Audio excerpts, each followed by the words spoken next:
小刘师傅啊，这就是给你们安排的套房，给你们介绍一下，这是我的助理，你们叫她小梅就好，她是自己人，你可以绝对放心。另外，我给你准备了一套工作服，方便您工作的时候使用。好的，麻烦殷老板了。我的计划很简单，第一步呢，就是我们来冒充酒店工作人员，深入后厨，看看情况，咱们酒店有什么岗位呢？岗位的话，那我就暂时任命你为我们餐饮部的内务经理，全权负责后厨，这样就方便您去后厨调查了。好，那我从现在开始就是酒店餐饮部的内务经理，晴晴，你就是餐饮部的实习领班。至于小梅的话，你就留下来配合我们就行了。殷老板，你之前说酒店的厨师自残是在哪个厨房呢？我来告诉小师傅吧。1楼是酒宴部的厨房，负责婚宴和各种大型酒宴，最大，人也最多，大厨、二厨和学徒工加起来几十个。第一个剁手指的厨师就在那里出的事。5楼是自助餐的厨房，也是第2个厨师剁手指的地方。9楼是西餐厨房和贵客定制菜厨房，第3个厨师在那被废油烫伤。小刘师傅，我就不在这里待了，免得给人发现之后打草惊蛇。我先走了，有任何事情或者需求都可以跟小梅说。好，殷老板你去忙吧。小梅女士，一会呢，你带我去之前厨师们受伤的地方看一下。好，您现在就过去吗？不，等天黑了，咱们再过去。小刘师傅，这里就是我们的1楼厨房，您看看。很正常，没有什么奇怪的地方。我们去5楼看看。好的，小师傅请跟我来。晴晴有什么发现吗？没有，什么都没有发现。这是5楼的自助厅厨房，第2个厨师就是在这里受的伤。小师傅您看看。5楼这里的厨房也很正常，感受不到任何的阴气和鬼气，而且这里人气很旺。我们去9楼。好的，请跟我来。小梅啊，你们酒店这个位置绝佳，五行兼备，没有哪个脏东西敢在这里逗留，附体伤人。那3个受伤的厨师现在能联系上吗？我想问问他们当时发生了什么。2个剁手指的厨师在医院里很清醒，可以打电话询问情况。稍等，我这就给你拨通他们的电话，咱们这边请。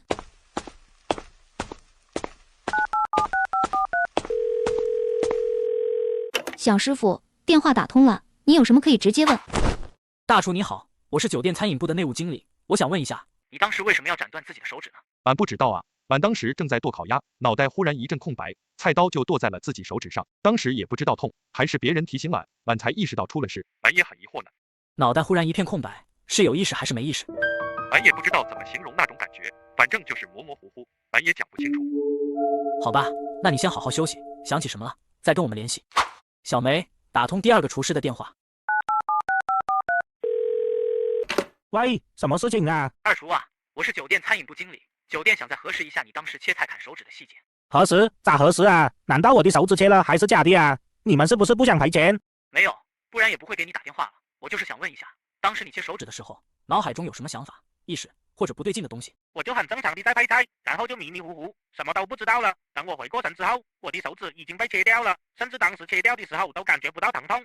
好的，我知道了，你早点休息吧。如果还能想起什么，及时跟酒店沟通。小师傅，问出什么了吗？我想起来了，这2位厨师身上发生的情况，有点像泰国那边有一个叫竹山派用过的移魂术。泰国竹山派？小远哥哥，这个是什么门派啊？听名字就感觉有点坏。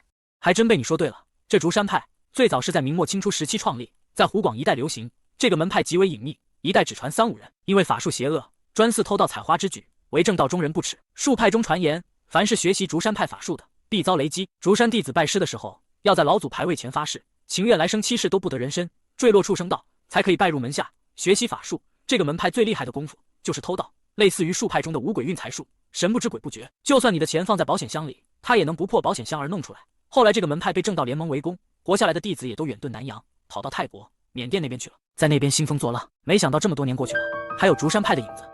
听起来好邪恶呀！小远哥哥，我们有办法对付吗？是啊，小师傅，你刚才说那个什么移魂术，听都没听过，真的有这些东西吗？废话，不然你们老板喊我来玩个西瓜呀。这竹山派的瞬间移魂术需要布置法坛近距离加持，莫非这个酒店有内鬼，帮助竹山弟子铺设了法坛？眼前这个小梅真的就是自己人吗？现在呢，虽然怀疑是竹山派，但我还不知道怎么对付他，哎，很头疼。咱们今天先到这里吧，回去休息一下，明天再想办法。好，一切都听小师傅的，那明天我们再见。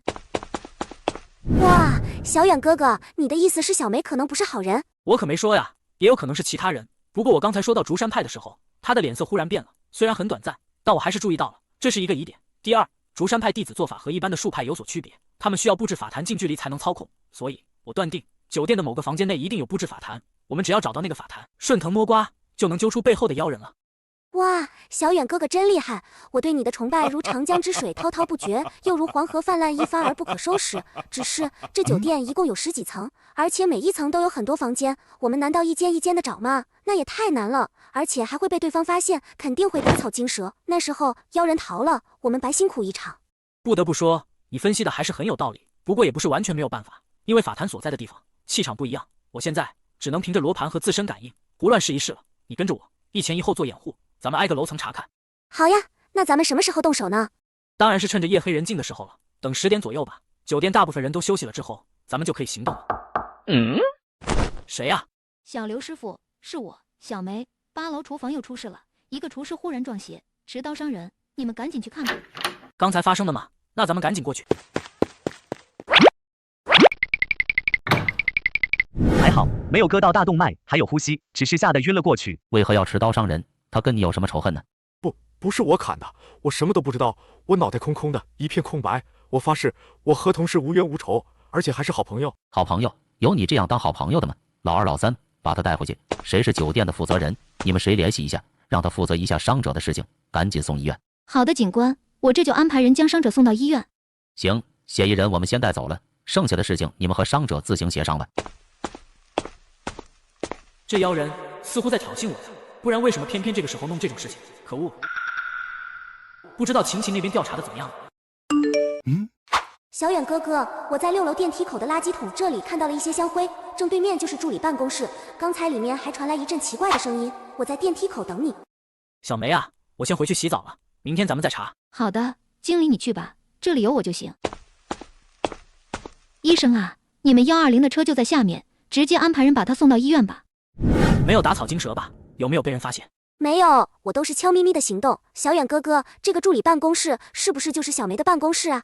殷妮梅这个大冤种，肯定是贪图小梅的美色，结果引狼入室，惹火烧身。你在这待着，我去用罗盘感应一下磁场，就知道那房间里面有没有布置法坛了。有香灰，有法坛，而且还是在小梅的办公室，那就证据确凿了。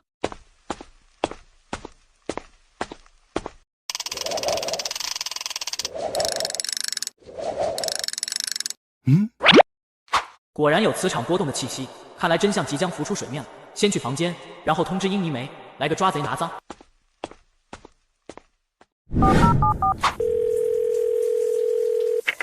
小刘师傅，怎么这么晚给我打电话啊？查出什么了吗？我正在睡觉呢。确实查出了一些东西。你现在如果有时间的话，来一下酒店，到我的房间来。一会呢，我带你去抓人。带我去抓人？好，抓谁呀？查出是谁干的了吗？算了，我马上来，等我10分钟到。洗澡快一点啊，一会殷妮梅要来了。小刘师傅啊，你确定吗？小梅跟我2、3年了啊，怎么会做这种事呢？会不会搞错了啊？殷老板，拿人钱财替人消灾，我受你委托调查这件事，自然会把我发现的事情告诉你。不过也有一点，目前来看，虽然法坛在小梅的办公室，但是小梅未必就是施法者，因为这不是一个人可以完成的事，所以小梅还有同伙，必须一起揪出来。什么？还有同伙？这个贱女人是可忍孰不可忍。小刘师傅，你有计划吗？肯定不能贸然的冲进去。这样，晴晴，一会你先去敲门，小梅肯定会问你有什么事，这时候你说找她借东西，内衣啊、洗发水啊什么的都行。等小梅开门了，我再和殷老板进去抓人。好，那我们就按计划行事。殷老板，我们也过去吧。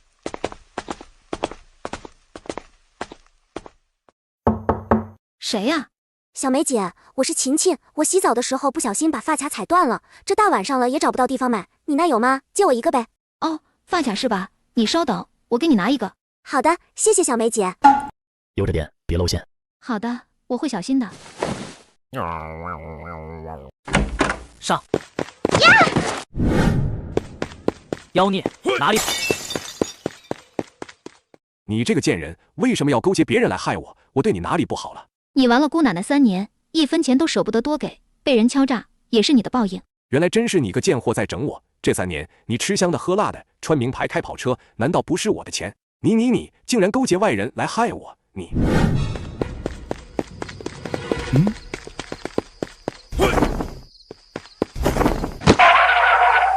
还不束手就擒？你逃得掉吗？都是那个臭女人，说什么万无一失，现在却害得我暴露身份。朋友，咱们往日无冤，近日无仇，能不能放我一马？在下叶知秋，咱们交个朋友怎么样？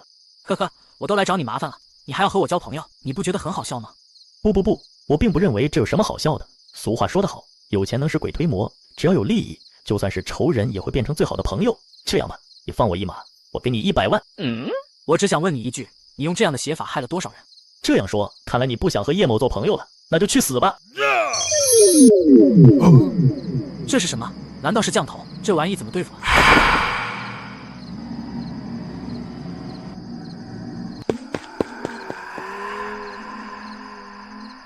不能坐以待毙，跟他拼了！不就是个小小的降头师吗？哼，等甩开这个骷髅头，就死定了。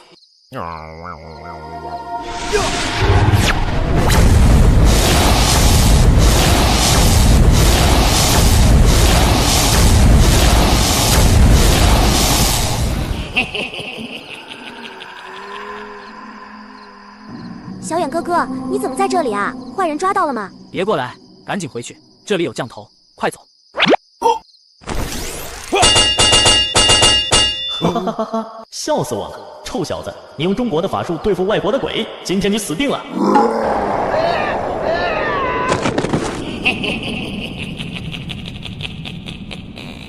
不要伤害小远哥哥。那你们就一起去死吧！糟了，这个家伙怎么这么不小心，还中了飞头降，身体都变黑了，恐怕再过1时3刻就会化为脓水了，到时候神仙难救。可是我好不容易才从这里恢复了些许实力，难道又要从头再来吗？罢了，跟你相处了这么久，我很快乐，我走了，刘远哥哥，希望你能继续快乐生活下去。献祭吧，阴山之力。小小降头师，若不是本帅遭逢天劫，岂能容你放肆？刘远哥哥，就让我保护你一次吧。